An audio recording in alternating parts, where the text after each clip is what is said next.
그 왜 악마는 프라다를 입는다에서 앤 해서웨이 주인공을 굉장히 괴롭히는 역할로 우리에게 눈도장을 찍었던 에밀리 블런트는 사실 이후에 뭐라 그럴까 액션 영화의 캐릭터로 많이 승승장구를 했습니다. 특히나 저기 뭐냐 그 톰 크루즈랑 같이 나왔던 엣지 오브 투마로우, 정말 대단했던 캐릭터라고 보여지고요. 또 뭐 시카리오도 있죠. 그리고 또 특히나 이제 디즈니 영화들 뭐 숲속으로 메리 포핀스 등등에 나오면서 아무튼 다양한 캐릭터를 보여주고 있는데, 음, 이번에는 콰이어트 플레이스를 1편, 2편 바로 이어서 좀 관람을 하게 됐네요. 색다른 공포라는 이야기들이 많아서 가지고 언젠가는 꼭 한번 보리다 라고 예감 준비를 했었는데, 역시나 기대 이상의 짜릿한 쾌감을 주는 영화였습니다. 사실 뭐 영화의 내용은 별거 없습니다. 도대체 왜 그들이 어디에서 무슨 이유로 나타났는지 아무도 설명해 주지 않고요. 80 며칠째 그리고 470 며칠째 단 2, 3일 동안 벌어지는 이야기를 90분이라는 아주 짜임새 있는 시간 동안 보여주는 영화입니다. 거의 정막에 가까운 흐름, 그리고 정말 관객의 심장을 쥐락펴락하는 편집과 공포. 사실 이 공포는 이 영화에서만큼은 뭐라 그럴까, 귀신이 나온다거나 뭐 연쇄 살인마가 나와서 사람의 사지를 찢는다거나 이런 뉘앙스의 공포가 아니라 이미 우리가 실생활에서 경험하고 있는 그런 류의 공포죠. 소음과 그 소음을 이겨내기 위한 정막의 대결.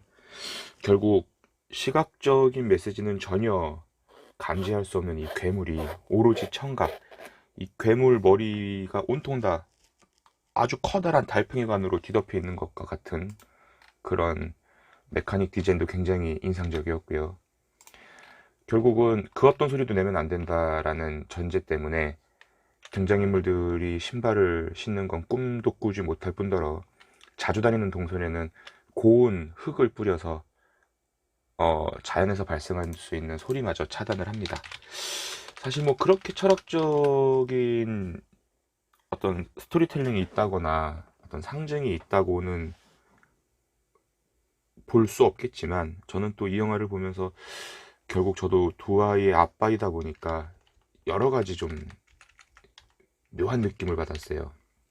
이를테면 자식 새끼 아무리 키워봤자 소용없다. 그러니까 왜 예를 들어서 이렇게 괴물에게 한순간 생명을 빼앗길 수도 있는 상황인데, 청각장애 딸은 아버지랑 감정적으로 대립하고, 둘째는 주눅 들어가지고 행동도 제대로 못하고, 막내는 좀 어리긴 했죠. 그 왕복 우주선에 배터리 넣는 걸로 영화에서 사라지지 않습니까? 그런데 또 이 부부 이 와중에 임신까지 합니다. 대단해요. 사랑은 위대한 건데, 도대체 아이가 태어나면 울 거 아니야. 어우, 그래서 에밀리 블런트의 배가 불렀을 때, 과연 이 영화를 어떻게 풀어나갈까라는 굉장히 큰 궁금증이 생겨났습니다. 1편을 보고 바로 2편을 봤더니, 2편도 러닝타임이 굉장히 짧아요. 90분 정도 되는데, 마치 이건 무슨 한 3시간짜리 영화를 잠깐 중간에 인터미션 두고 쉬는 시간 두고 보는 것 같은 느낌을 좀 들었고요. 분명한 건 속편도 전편에 비해서 등장하는 캐릭터들이 좀 많고, 플래시백을 통해서 이 사건이 일어난 당일에 대한 이야기도 잠깐 보여주긴 하지만, 중요한 건 이 영화가 관통하는 아주 가장 큰 메시지예요. 감독은 아마 그런 부분에 있어서 모든 것들을 이미 내려놓지 않았나 싶은데, 그 괴물들이 어디에서 왜 나타났는지도 모르고, 그리고 1편에서 자식들을 위해 장렬히 전사한 아빠가 청각장애가 있는 딸아이에게 만들어준 그 보청기와 같은 도구에서 발생하는 원인 모를 주파수의 소음이 이 괴물들을 물리치는 방법, 근데 이 주파수에 대한 그 어떤 과학적 배경은 없습니다. 그냥 운 좋게 얻어 걸린 거죠. 이상하지 않습니까? 도대체 우리는 이 영화를 보면서 어떤 즐거움을 누려야 될까요? 그저 말 한마디 잘못하면 죽을 수밖에 없는 현실에 대한 극한의 공포? 아마도 그게 저는 정답이라고 봅니다. 자, 이제부터 게임을 시작해볼까? 라고 얘기하는 소우의 그, 그 할아버지도 사실은 뭐 여러 가지 밑밥을 깔긴 하지만 결국은 사람들을 잔인하게 죽이는 걸로 자신의 원초적인 욕망을 충족시키죠. 콰이어트 플레이스가 보여주는 것도 그런 것 같아요. 복잡한 것도 싫고 굳이 그것들을 과학적으로 나열할 필요도 없고 이 상황에 그냥 풍덩 빠져봐라. 나는 충분히 이 상황에 빠진 너희들을 쥐락펴락할 수 있으니까. 그렇기 때문에 너희들은 빠져만 준다면 내가 얼마든지 요리를 해주마라는 감독의 굉장히 자신 어린 자신만만한 도끼가 느껴지는 영화입니다. 그런데 영화를 보면서 느꼈던 것 중에 또 하나가 소리를 내면 안 돼요. 그런 면에서 청각장애에 따른 영화 속 현실에서 살아갈 수 있는 가장 적합화된 캐릭터일 수도 있지만 또 2편 후반부에서는 길리언 머피에게 말도 하거든요. 뭐 그건 잘 모르겠고 그리고 제일 사실 현실적으로 좀 답답했던 게 그 갓난아기가 뭐 산소만 씌워주면 울질 않더라고요. 에밀리 블런트가 모유 수유를 하지도 않고 분유를 먹이는 것도 못 받고 가장 중요한 건 제가 두 아이를 기르면서 느낀 건지 도대체 똥기저귀 오줌기저귀가 한 번을 안 나와요. 원래 애들이 특히 그 갓난애기들은 정말 뭐라 그럴까 눈곱만큼이라도 오줌 싸면 울거든요. 왜냐면 찝찝하거든. 거기다 산이 아이면 고추 앞이 오줌으로 묻었고 또 그게 오래 지나면 또 이제 고추가 아파옵니다. 오줌이 소금기가 있어가지고 고추에 오래 닿으면 고추가 새빨개지고 아파요. 근데 영화에선 도대체 기저귀 가는 장면 한 번을 안 보여주는 거죠. 마치 왜 그 괴물이 나타났고 그 괴물을 물리치는 그 원인 모를 소음이 무엇이든지 간에 니들은 그냥 닥치고 봐라 라고 말하는 감독의 올곧은 심성이 똥기저귀를 또 간파하는 열쇠가 아닌가 싶기도 합니다. 맥주를 마시면서 영화를 봤어요. 깜깜한 방에 조금 큰 모니터를 마주하고 정말 숨죽이면서 봤습니다. 수화 배워야겠어요. 나중에 무슨 일을 할지 어떻게 합니까? 우리가 사는 이 시대도 결국은 이 콰이어트 플레이스는 좀 확장을 하고 좀 이렇게 확대 해석한 느낌이 들지만 사실 우리도 이런 현실에서 살고 있죠. 사실 뭐 층간소음 골 때리지 않습니까? 건물은 시공사가 개떡같이 지어놨는데 그 속에서 사는 사람들끼리 쳐 싸웁니다. 층간소음이 나게끔 만든 시공사를 조져야지 왜 우리끼리 싸웁니까? 이슈는 이슈로 덮는다고 하죠.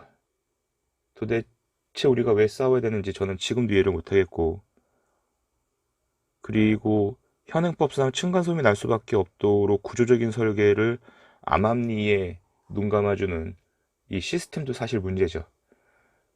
윗집에서 뭐 뛰어놀든 지랄 연병을 부리든 밑에 집에서는 사실 그걸 못 듣는 게 맞아요. 결국 위층과 아래층의 폭을 좀 더 넓게 하고 또 어떤 수분, 방음 관련된 자재들도 좀 많이 넣고 뭐 그런 게 좀 필요하지 않을까 싶어요. 뜻하지 않은 소음들이 넘쳐나는 시대입니다.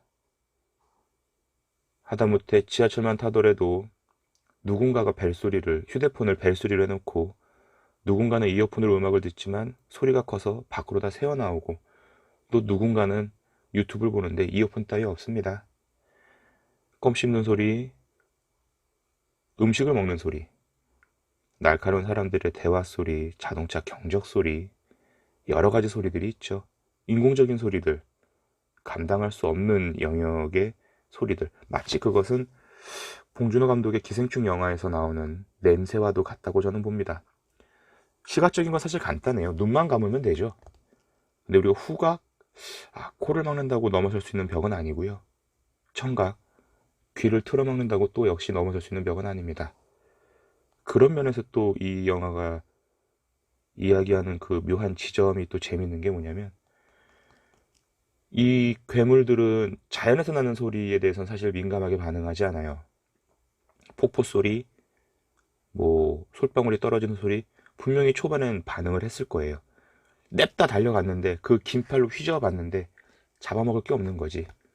얘들도 분명히 지구에서 태생적으로 있었던 애들은 아닐 거란 말이죠.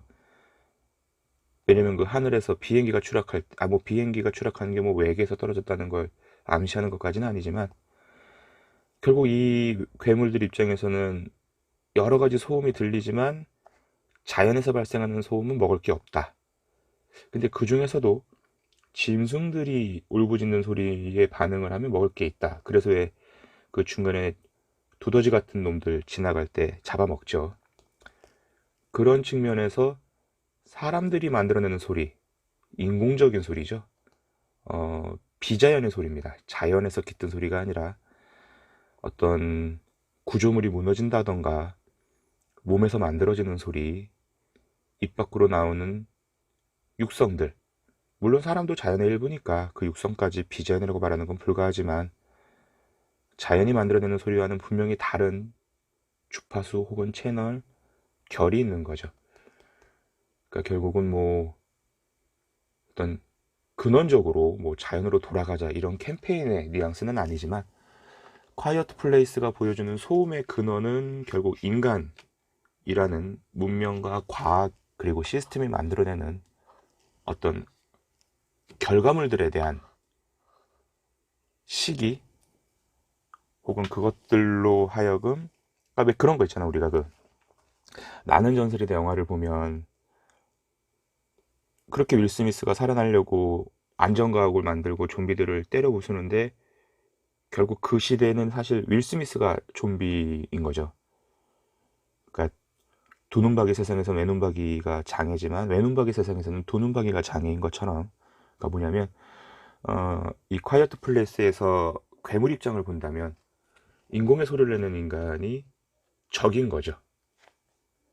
물론 뭐 이 논리를 제가 합리화시킬 마음은 없는데, 영화 전반적으로 우리 사람들이 만들어내는 소리들에 반응하고 극악무도하게 잡아쳐먹는 괴물들이 마치 저는 층간소음을 유발하는 위층의 사람들, 혹은 시시때때로 대중적인 공간에서, 공공시설에서, 공공장소에서 불편한 사운드를 내고 상대방에게 불편함을 전하는 예의 없는 사람들의 모습까지 투영이 되더라고요.